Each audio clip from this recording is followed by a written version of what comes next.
Electro Latino.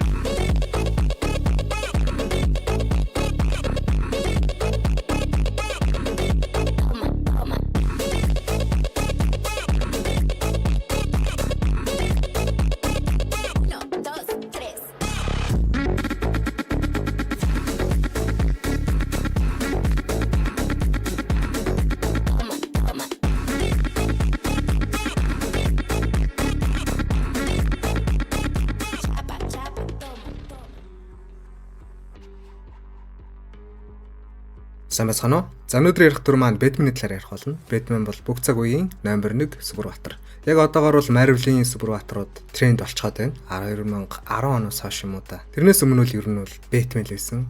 Бэтмений тоглоом, Бэтмений Lego animation, Бэтмений animation болон кино гэд Кристофер Ноланы 3 ангит триложиг ч гэсэн дурсах хэрэгтэй баг.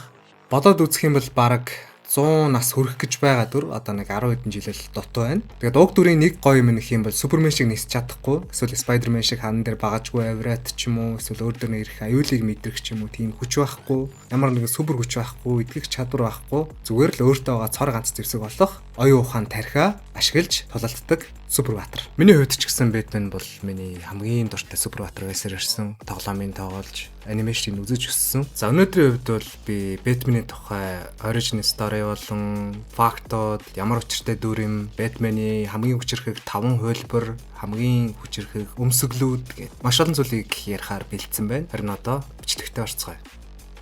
За Бэтмений гарал үүслийн хувьд гэх юм бол 1939 онд Detective Comics дугаар 27 дээр танилцуулагдаж байсан. Бүтээсэн хүмүүс нь Bob Kane болон Bill Finger нар байсан юм. Бэтмений origin түүхийг баг бүгд мэдэх бах. Баг бахта эцэг маш хэрцгийгээр алуулахыг өөрийн хойрон дээр харсан. Тэгээд тэр цагаас хойш гэмт хэрэгтэй өөрийн аргаар тэмцэх амлалт өгсөн дүр.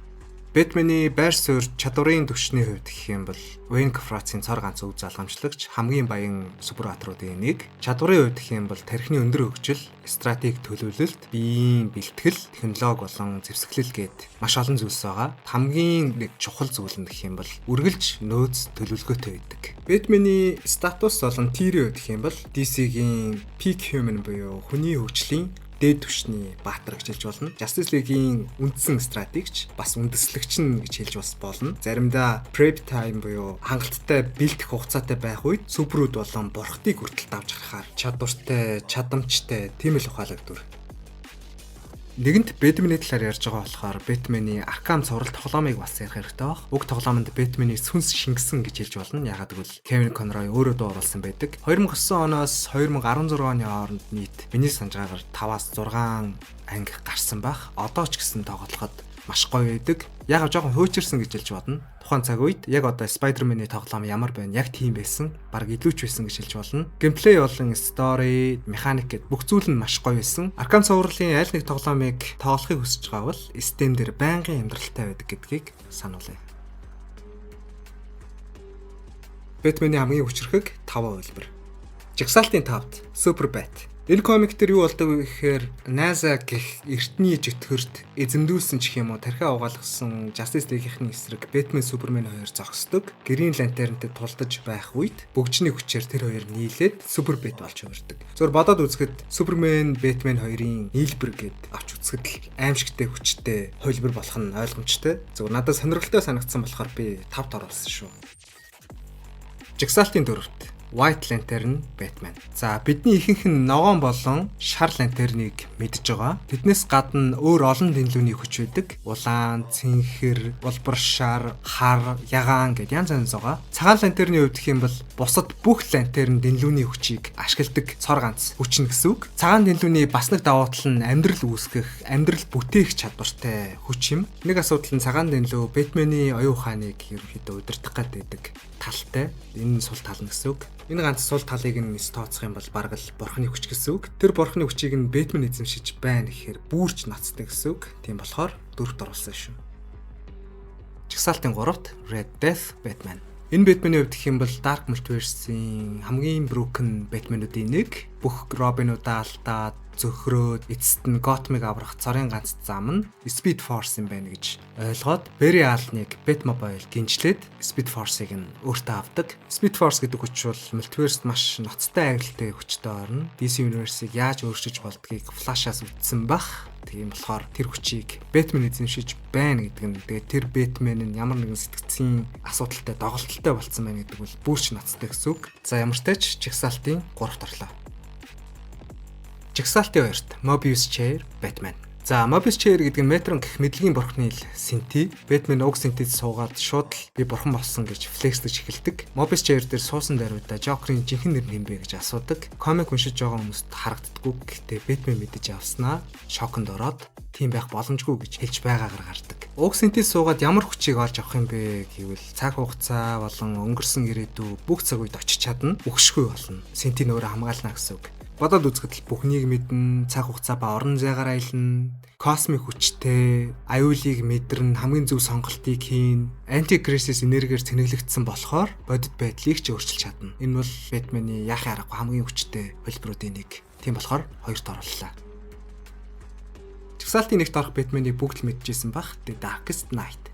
За Darkest Knight-ийн хувьд гэх юм бол замраагүй хүчтэй дүр. Batman Who Laughs үгснийхаа дараа өөр нэг мультиверсийн Batman-ы биеийг хулгайлаад өөр юм болгодог. Тэр Batman бол Доктор Манхэттен болж хувирсан Batman байсан. Өөр юм болгосны дараа шууд Darkest Knight болж хувираад хийсэн солиотой зүйлс нь гэх юм бол Speed Force-ыг устгаад бүх гүүгчдийг алаад мультиверсийг бүтээсэн бурхныг хөнөөгөөд Superboy Prime хүртэл түүнийг зогсоох гэж байгаад үхээд мультиверсийг сөнөөгөөд шинээр бүтээх гэж оролцсон тийм л солиотой дүр. Бүх мультиверсийн хорон санаат супербаатаруудын айран бүтээсэн мультиверст оршиж байгаа бүх Batman-ы хүчийг өөртөө шингээсэн космик харанхуй л гэж ойлгож байгаа. Хамгийн хүчрхэг 5 Batman-ы хөлбөр гэвэл миний хувьд юм байна. За бонус хэсэг. Хамгийн хүчрхэг 2 Batsuit. За хоёрт нь Hellbat өмсгөл. Darkseid Damian Wayne буюу Bruce Wayne-ийн хүүг авсны дараа Batman нэг өмсгөл хийх санаа гаргасан. Уг өмсгөлийг хийх явцын хувьд гэх юм бол Superman өмсгөлийн их биег наран дээр очиж давтсан байдаг. Green Lantern бөгжөө ашиглаж далавчийг нь бүтээдэг. Diana борхны шид ашиглаж эвдэршгүй болгодог. Flash хурдаа нэмдэг. Cyborg өөрийн AI болон технологио шингээдэг. Aquaman бас усанд хүртэл төсвөртэй болгодог. Маш хүчтэй өмсгөл бүтээлгсэн ч гэсэн Batman уг өмсгөлөө өмсөх тусам түүний амьдрал баг багаар багасж үхэж эхэлдэг. Batman өмсгөлөө бүтээлгэж дуусаад Apocalypse гайраг руу нисэж очоод Darkseid-тэй тулалдаад хүүгээ аварч чаддаг. Hellbat өмсгөлийг дахин хэрэглэж болохгүй болохоор Justice League-ийн саран дээр байдаг баазад хадгалагддаг.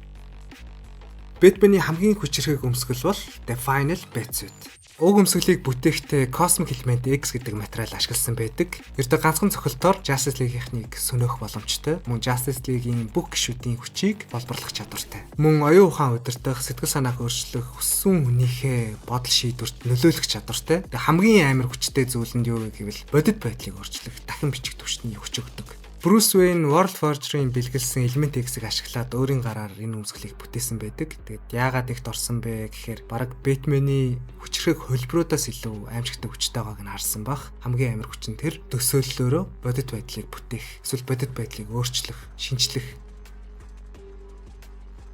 За харин одоо live action Batman-уудын талаар ярих болсон байна.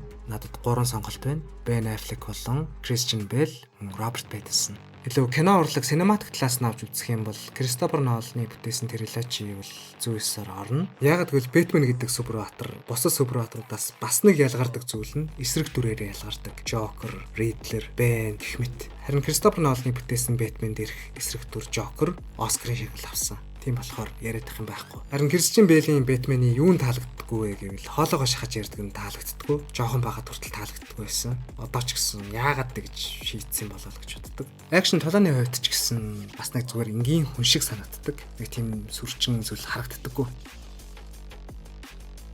За Ben Affleck-ийн Batman-ыг бол би эсрэгээрээ магтмаар байдаг. Хамгийн best live action Batman-ы талааныг зөвхөн Ben Affleck-ийн Batman-ээс үзэж болно. Ben Affleck-ийн бүтээсэн Batman-ы хувьд гэх юм бол 50 гарчихсан нэлээд хашир, бас нэлээд хэрцгий дүү Batman. Warehouse хийсэн тулаан, Superman-ийн эсрэг хийсэн тулаан, Doomsday-с бултаж байгаа гэдэг тийм dark тулааны мэдрэмж өгдөг зүйлүүд нь маш гоё байсан. Тэгээ харамсалтай нь бид бүгд ахиж хизээж Ben Affleck-ийн Batman-ыг олж харахгүй. Ингээд дууссан. Роберт Паттинсоны Batman гэвэл арай өөр төвхтэй миний хувьд. Хамгийн анх Роберт Паттинсоныг Бэтмений дүр тоглоно гэхэд ерөнхийдөө инээд орж исэн. Бараг дэлхийн нийтээр л инээж исэн. Яг л Роберт Паттинсон тухайн үед 200 настай зандан цус орогчийн дүрийг бүтээчихсэн. Муу нэр нь хусаад арилахгүй бараг бүгд л шоолж исэн, мим болчихсон байсан. Харин кинон гараад театрт очиж үзсний дараа бол би шал өөр сэтгэлдэлтэй буцаж исэн. Яг комик төр гардаг шиг детектив Бэтмен тэр чигээр байсан. Хамгийн гол нь Кристиан Бэйлийн хийсэн алдааг бол хийгээгүй. Хоолоогоо шахаж ярихгүйгээр шинэж ярьдаг Бэтмен. Тийм dark тонтой Бэтмен болж харж байгаа. Миний хамгийн үзэх дуртай Бэтмений кино гэвэл яхаа аргагүй Роберт Паттинсоны The Batman. За, Бэтмений талаар ярих яриа маань энэ үрээд өндөрлөж байна. Би Bat Family-гийн талаар яриад бичлэгээ улам сонгож болно. Гэхдээ энэ видеого зөвхөн Бэтмен зориулахар шийдлээ. Бэтмен гэдэг дүр бол дан ганц Супербаатар тогтохгүйгээр хамгийн айконик дүрүүдийн нэг. Бараг 100 настай энэ дүр нь Marvel DC-ийн Супербаатарын ертөнцийн эр зориг болон шудраг өсний хамгийн том бэлэг тэмдэг гэж боддог. Бичлэгийнхэнд хэлсэн шиг Супермен шиг нисэж, Spider-Man шиг хан дээр авирч, Deadpool шиг өөрийгөө эдгэж чадахгүй зүгээр л энгийн хүн. Гэхдээ хүчин чармаалт, оюун ухаанаар супер хүчийг ч давж болдог гэдгийг харуулдаг. Маш онцгой Супербаатар. Хэрвээ танд миний бэлдсэн видео таалагдсан бол лайк болон сабаа дарж дэмжихээ битгий мартаарай. Дараагийн видеогоор уулзтлаа түр баяртай. Айлын 11 ТV байлаа.